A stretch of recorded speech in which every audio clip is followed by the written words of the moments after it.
I agree. Anyways, big news this week. Out of nowhere, DeCastro was let go by the Steelers.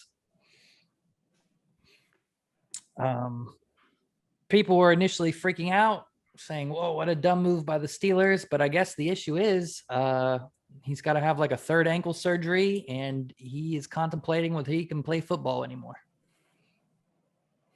Yeah, it's a rough one. That one's gonna hurt. He's the best lineman. Yeah, has been the best lineman for a long time. Especially with all the turnover, you got to think it's almost a completely new line. There's one veteran guy that's coming to teach and help the younger guys into the transition. He knows the system. Now he's gone. Well, you've lost 3 guys that have been on the line for a long time. Mm-hmm. I mean, that's lost Pouncey, which I guess arguably your leader, and then DeCastro, which is probably your next leader. Yeah, DeCastro was the best. He was one of the best in the league. And so, in a move, they signed Trey Turner. Is it Trey or Try? I guess he goes by Trey Turner. It's just spelled weird. Hey, he's a Pro Bowl, 5-time Pro Bowl lineman. He's a little younger than DeCastro. Is it a lateral move?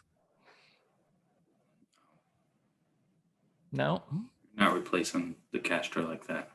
Yeah. I don't think so either. He's had a lot of injury issues too.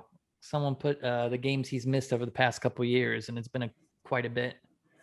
So I think that's a concern, man. You still have depth. Like, even if you have him, you got to anticipate at some point you're going to have injuries on that line. What do you do week 6 when you got 2 linemen injured? Who's up? It might be a rough year up front. It could be, which makes the closer we get to football, the worse my predictions look. Yours look better and better every week. For now, we'll see. Confidence slowly going down here. Man, you're going to have someone step up. I don't know. I'm just thinking week 7, 2 people go down. Like, who do you fill in the gaps with? That's what I'm worried about. If your line's healthy all year, which it won't be, I think it can manage, but you're going to have injuries at some point and you have no depth. Last week, go ahead. No, I was going to say it's going to affect your first round pick. You got Najee Harris, and then his lines drop out. His best lineman's gone. Mm-hmm. So that's because, I mean, he can be as good as he can be the best back there is in the league, but if he doesn't have a line, and that's what the critique on social media and in sports news is who's going to block for him.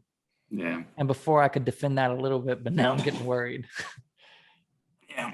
Last week, before all this went down, I was going to talk about actually free agents visiting the Steelers, and Trey Turner was one of them. So they ended up signing him.